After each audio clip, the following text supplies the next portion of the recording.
J'espère que vous allez bien. Encore une histoire bizarre, encore une histoire intrigante, encore un épisode d'une série de Netflix ou d'Amazon Prime. Depuis plusieurs semaines, quelqu'un est totalement porté disparu. Et ce n'est pas n'importe qui, c'est le directeur général de Fiat Algérie. Le premier responsable de Fiat Algérie n'est porté disparu. Monsieur Hakim Boutahara est porté disparu depuis le début du mois de mai. Personne ne sait où est-ce qu'il est et personne ne comprend pourquoi il est absent.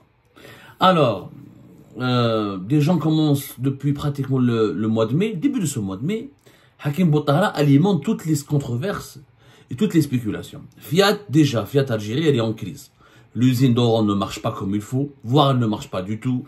Plusieurs clients qui ont acheté des Fiat en Algérie se sont plaints, ils ont déposé des plaintes, ils ont entamé des poursuites judiciaires parce que leurs voitures n'ont pas été honorées, les délais n'ont pas été honorés, les voitures n'ont pas été livrées. Beaucoup de clients de Fiat en Algérie ont été contactés on leur a demandé de venir récupérer leur chèque ou leur argent. Ils ont été remboursés parce que les véhicules ne peuvent pas être livrés. On n'en sait plus rien. Qu'est-ce qui se passe avec Fiat Algérie, qui a été présentée comme l'usine la plus importante depuis le 11 décembre 2023, le lancement de l'usine Fiat, et on a rencontré plusieurs délégations du groupe mondial Stellantis, qui est quand même pas n'importe qui, parmi les 5 plus grands groupes de véhicules au monde, de production de véhicules au monde. Ils ont développé de grandes ambitions. Nous allons fabriquer plusieurs milliers de voitures, nous allons transférer des technologies. L'usine de Fiat à Tafraoui Oran n'est que les débuts d'une grande aventure industrielle. Et Fiat aujourd'hui, elle est au cœur d'une tempête que n'est pas médiatisée, que les médias algériens n'osent pas en parler, parce que remettre en cause le projet Fiat, c'est remettre en cause le bilan de Tebboune, parce que pendant les années Tebboune, il n'y a pas eu de véhicule. C'est la première fois de l'histoire de l'Algérie, même durant la décennie noire, il n'y avait pas autant de pénurie de voitures. Aujourd'hui, nous avons une pénurie de voitures depuis 2019, qui s'est accentuée depuis 2020. Tebboune a interdit les importations des voitures, il a interdit les activités d'assemblage et de production et d'assemblage et de montage des véhicules neufs. Il n'a relancé cette activité qu'avec Fiat en décembre 2023, parce qu'elle a eu l'exclusivité de reprendre tout le marché algérien. Renault algérien est fermé, les autres groupes Hyundai, Kia, Volkswagen, qui étaient les partenaires des oligarques de l'époque de Bouteflika, ont quitté le pays. Il n'y a plus de véhicules qui est monté, qui est assemblé. On nous a promis 180 000 véhicules qui devaient être importés entre 2023 et 2024. Personne ne les a vus, ces véhicules-là. La pénurie, elle est là. Il y a quelques véhicules qui sont rentrés, les Opel, quelques véhicules chinois d'Algérie. Fiat qui devait donc satisfaire la demande nationale. Mais comme l'usine ne fonctionne pas, en tout cas ne fonctionne pas comme on l'a affirmé. Les importations de la marque de Fiat, il y a pratiquement la Fiat 500 qui est disponible sur le marché algérien. Et encore, sa livraison dans les délais cause énormément de problèmes et beaucoup de clients sont énervés. Mais au-delà, en plus, la cerise sur le gâteau, pour aggraver les problèmes de Fiat en Algérie, son directeur général, il est absent. Alors, il y a eu d'ailleurs une convention d'aller sous-traitant qui a été organisée le 15 avril dernier à Oran. Il n'était pas là. Même il y a eu une rencontre qui a été organisée par les représentants de Fiat Algérie avec la presse algérienne, avec les représentants de la presse algérienne. Monsieur Hakim Boutahara n'était pas là. Et la rencontre a été assurée par un certain Samir Sherfan. Et il y a eu un troisième événement. C'était la réception d'une délégation de Stellantis, Maghreb, Moyen-Orient. Elle est venue, elle a été reçue par le ministre de l'Industrie, Ali Aoun. Et là, c'est toujours, encore une fois, un certain Samir Sherfan qui est là. Et monsieur Hakim Boutahara, qui est le premier directeur général de Fiat Algérie, n'est pas présent. Il n'est pas du tout présent. Donc, son absence a commencé depuis le mois d'avril. Et les interrogations sur son absence se sont accentuées, on va dire, depuis le début du mois de mai. Donc, on a essayé de chercher le savoir. Qu'est-ce qui se passe? Qu'est-ce qui se passe exactement? Pourquoi Monsieur Hakim Boutahara a disparu? Et celui qui apparaît en ce moment pour les opérations de Fiat en Algérie, c'est un certain Samir Sherfan qui, lui, occupe le poste de responsable de Fiat pour toute la région MENA. Voilà, pour toute la région MENA. C'est le directeur de la zone Middle East Africa. Voilà, Middle East Africa, c'est Michel Fan. C'est lui qui opère en ce moment sur le terrain et c'est lui qui rencontre les autorités algériennes. Et depuis le avril, voilà, plus exactement, depuis la mi-avril, il y a monsieur Botahara Hakim, qui est un Algérien, qui a été nommé en mars 2021 à la tête de Fiat Algérie, Fiat El Jazair, et qui était censé être le principal interlocuteur des autorités algériennes dans le dossier, dans le développement des activités du groupe Stellantis, et ben lui, il a disparu. Ah, on a voulu comprendre. Dans notre enquête, on a essayé de savoir, mais où est donc passé monsieur Hakim Botahara?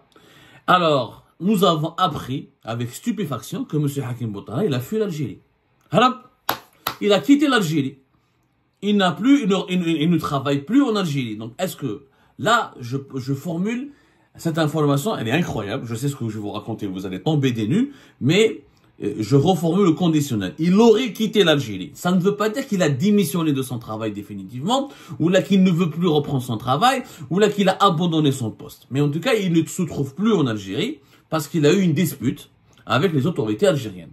Monsieur Hakim Botahara, on lui a mis des pressions, on a exercé des pressions contre lui, et on lui a demandé de cesser de voyager et de partir au Maroc.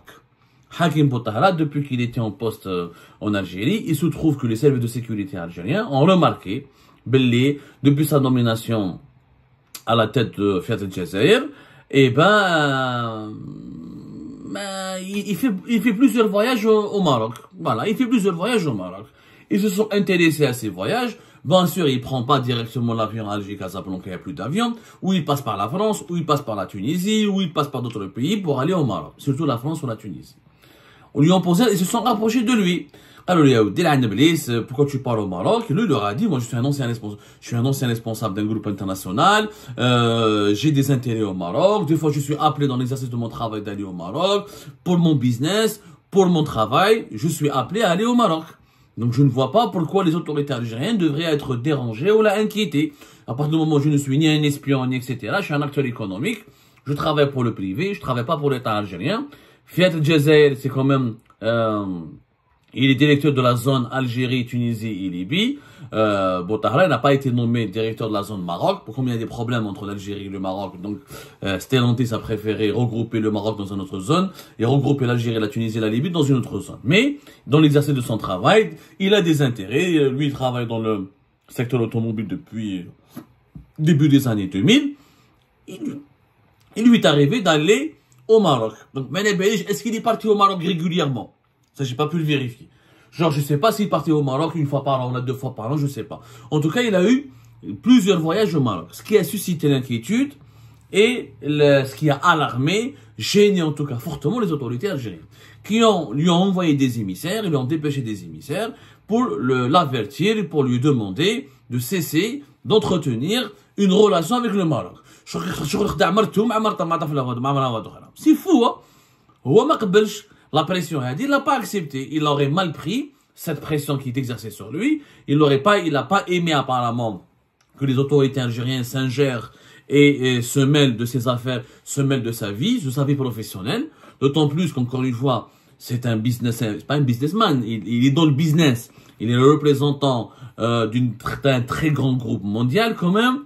Encore une fois. C'est pratiquement le 4e groupe mondial, c'est 14 marques, c'est Opel, c'est Peugeot, c'est Citroën, c'est Fiat, c'est Chrysler, c'est plusieurs marques. Et dans l'exercice de son travail, apparemment, il est obligé d'aller régulièrement dans des pays comme le Maroc. En plus, il a travaillé sur le Maroc. Je vais vous citer parce que mais Hakim Botahara, qui apparemment serait aussi un binational, il aurait la nationalité française, il a déjà travaillé pour le Maroc. Il a déjà travaillé sur le marché marocain et sur le marché automobile marocain. Pourquoi? Hakim Botahara, c'est un Algérien effectivement qui est diplômé de l'université du Québec à Montréal. Il a obtenu un MBA là-bas. Ensuite, il a fait la London Business School, quand même l'une des plus grandes écoles en sciences économiques au monde. Donc, c'est dire que c'est quelqu'un qui a vraiment un excellent parcours. C'est un vrai parcours. Il est d'ailleurs respecté dans le secteur de l'automobile. Il est reconnu pour ses compétences et pour ses qualités professionnelles. Ensuite, il a commencé sa carrière en 2021 en tant que responsable de vente de manager au niveau national et régional dans une société qui s'appelle Protect and Gamble. Protect and Gamble. Je la connais pas particulièrement. En tout cas, je la connais pas particulièrement des Protect and Gamble. En tout cas, c'est là-bas qu'il a commencé son travail. Alors, ensuite, alors voilà, apparemment c'est une multinationale spécialisée dans les produits de nettoyage, d'hygiène pharmaceutique. Ça n'a rien à voir avec les véhicules, mais bon. Il a commencé à travailler dans cette boîte internationale. Ensuite, il intègre le secteur automobile avec Renault. Il commence par Renault Algérie en 2004. Il était manager spécialisé chargé du département des pièces de rechange. Ensuite, en septembre 2005, Hakim Boutahara devient le directeur du réseau Renault. Et en juillet 2008, il devient le directeur commercial de Renault Algérie. En 2008. En 2010, il part en France, il s'établit, donc fort de son expérience algérienne, et il décide de partir en France. Et là, il commence sa carrière, c'est là où il a commencé sa carrière internationale, dans le secteur automobile en France. En 2010, il devient directeur régional pour la région de l'Ouest en France. Et en janvier 2013, il est devenu le directeur général Renault Middle East, chargé des opérations commerciales de 13 pays. C'est à ce moment-là où il a commencé à travailler sur le marché marocain et sur le Maroc parce que, visiblement, le Middle East, il y avait des activités en tout cas qu'il devait développer avec le Maroc. Donc il s'intéressait, c'est que le monsieur, en fait, il partait au Maroc dans le cadre de ses activités professionnelles depuis plusieurs années. Il ne partait pas au Maroc juste parce qu'il y a un problème entre l'Algérie et le Maroc. Je ne sais pas comment les autorités algériennes en pensaient. Bon, non. Auparavant, il était aussi directeur commercial général de Renault en Roumanie, de 2011 à 2013. Ensuite, il était directeur général du cluster chez Renault en Roumanie. Il a travaillé sur la Roumanie, la Bulgarie et la Moldavie. En bas, directeur général Moyen-Orient, où il était beaucoup plus à Dubaï, de 2013 à 2016. Bon. En tout cas, il a une riche expérience. C'est vraiment c'est une fierté pour le pays d'avoir un cadre aussi compétent, aussi intelligent et aussi excellent dans son domaine. Donc, il a été nommé à la tête de Fiat Al Jazeera à partir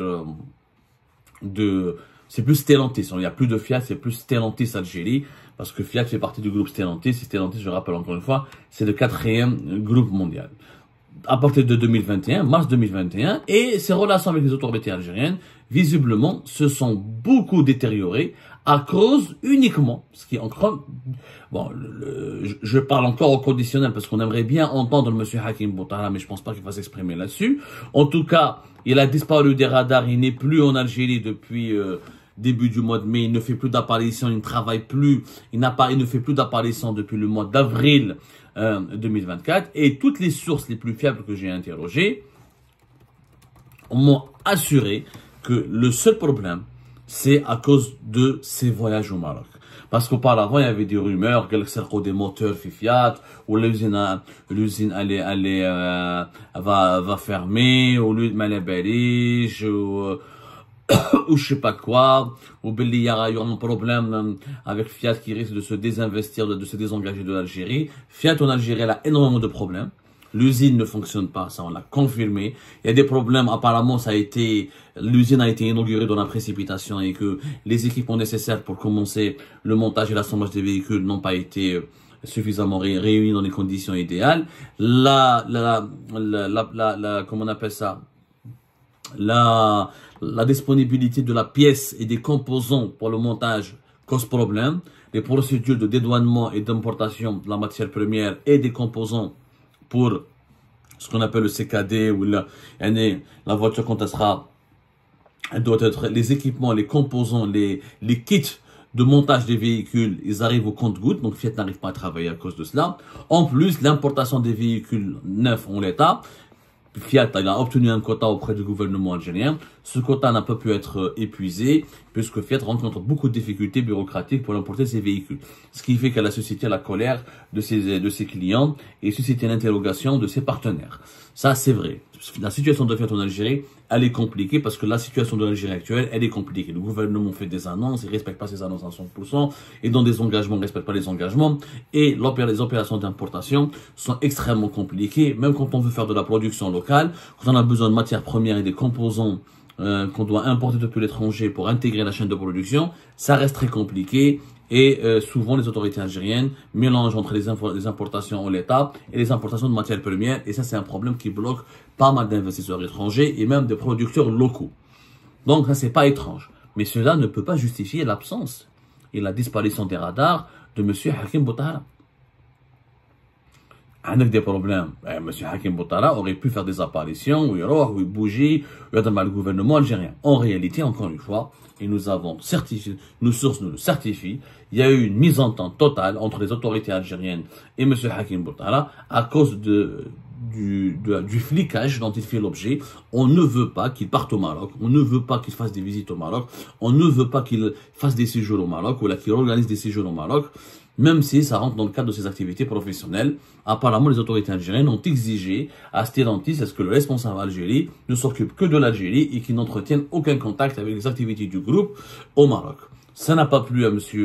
Hakim Boutara, qui a décidé donc de protester et de quitter l'Algérie jusqu'à ce que la situation s'éclaircisse. Est-ce que Hakim Boutara va revenir à Oran ou à Alger pour reprendre son poste? Je l'espère bien. J'espère que ce malentendu sera rapidement effacé et j'aimerais bien comprendre comment les autorités algériennes peuvent, ou au nom de quoi, elles se permettent de dicter l'agenda privé et de contrôler les voyages et les déplacements à l'étranger du manager d'une boîte étrangère. Hakim Boutara n'est pas diplomate, il ne travaille pas pour Sonatrach, il ne travaille pas pour une entreprise étatique, il ne travaille même pas pour une entreprise privée algérienne, il travaille pour un groupe international. S'il doit aller au Maroc dans le cadre de ses activités, il n'a de compte à rendre qu'au groupe Stellantis. Il n'a pas de compte à rendre à l'État algérien. Mais ça reste surprenant. Donc c'est un mauvais signal qu'on renvoie aux investisseurs étrangers. Donc demain, il y a une multinationale qui veut s'installer en Algérie. Si un de ses responsables a des intérêts là au Maroc, ou là il a des amis marocains, ou là il doit aller au Maroc pour assister à des séminaires, ou là pour signer des conventions, ou là pour participer à des réunions, eh ben il ne le pourra pas. Il sera diabolisé par les autorités algériennes. Il sera catalogué et considéré comme un espion potentiel. C'est tout simplement ahurissant, surprenant, c'est même du jamais vu dans le business mondial, et ça prouve encore une fois que l'Algérie est un pays fermé, qui politise tout et tout n'importe quoi, y compris la vie privée des managers, des boîtes étrangères, des entreprises étrangères. C'est du jamais vu, c'est inédit, et cette histoire encore une fois démontre que nous nageons en Algérie en plein absurde. Nous nageons dans un océan, je dis bien dans un océan d'absurdité.